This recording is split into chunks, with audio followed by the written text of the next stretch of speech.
अडानी अंबानी का दिल हुआ कि दिल्ली से लेकर के गुजरात तक मॉल बना देंगे और प्रदूषण से बचे लोगों को लूटना शुरू करेंगे। और फिर क्या था, पर्यावरण मंत्रालय चला गया सुप्रीम कोर्ट, अरावली पर अत्याचार करने की इजाजत मांगी और इजाजत तो मिलनी थी और बस आ गया फैसला कि 100 मीटर से कम ऊंचाई वाली चोटियों को अरावली नहीं माना जाए।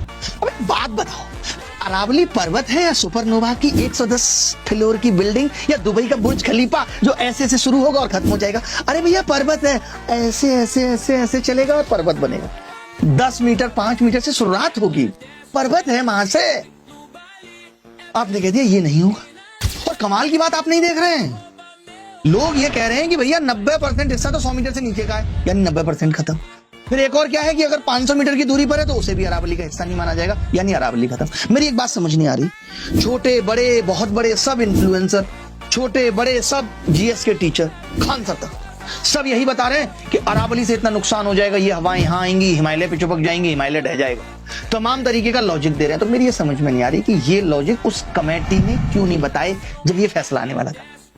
उसने भी तो बताए होंगे, क्या जज साहब ने बस ऐसे ही फैसला बना दिया? कुछ तो बताया होगा। तो सबको पता है और सुप्रीम कोर्ट को नहीं पता। ये सुप्रीम कोर्ट के दिल पे बात लग क्यों नहीं रही? क्यों ना एक प्रेस कॉन्फ्रेंस करके बता दिया जाए कि माजरा क्या है। मैं भी एक इंटरव्यू देख रहा था, पर्यावरण मंत्री हैं भूपेंद्र जी, वो इस चीज को ठहरा रहे थे सही। उनका कहना यह था कि देखिए भाई, अरावली पर्वत पे क्या है, 60% पे तो एग्रीकल्चर ऑलरेडी है, तो मिटाने का सवाल ही नहीं उठता।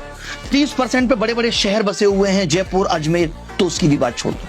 बच गया 10%, कह रहे उसमें भी 0.19% उन्होंने कहा है जहां पे खनन किया जा सकता है। उनका कहना यह है कि जो इलीगल खनन हो रहा था उसको रोकने के लिए जो राज्य अपने हिसाब से करा रहे थे उस पर केंद्र सरकार का एक स्ट्रिक्ट लॉ लाना जरूरी है।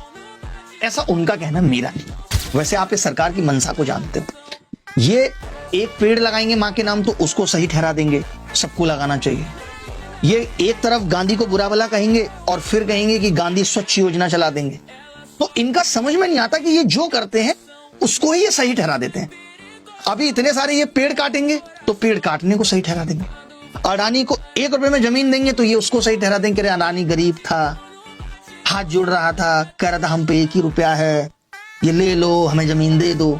आप ऐसे ही देख लो, ये जमीनें तो सिर्फ 1 रुपए में बिकती हैं, डीलें तो अडानी अंबानी से होती हैं। तभी तो पार्टी फंड में 2014 में जहां 700 करोड़ थे आज 7000 करोड़ हो गए। मैंने नहीं चेक किए, रिपोर्ट कहती है जो ये इलेक्शन कमीशन में जमा करते हैं, हर पार्टी को जमा करनी पड़ती।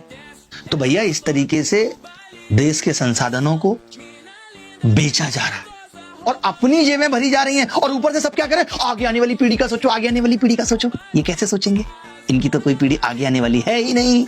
बल्ले बल्ले, इनको क्या मतलब, ये तो चले जाएंगे ऐसे करके।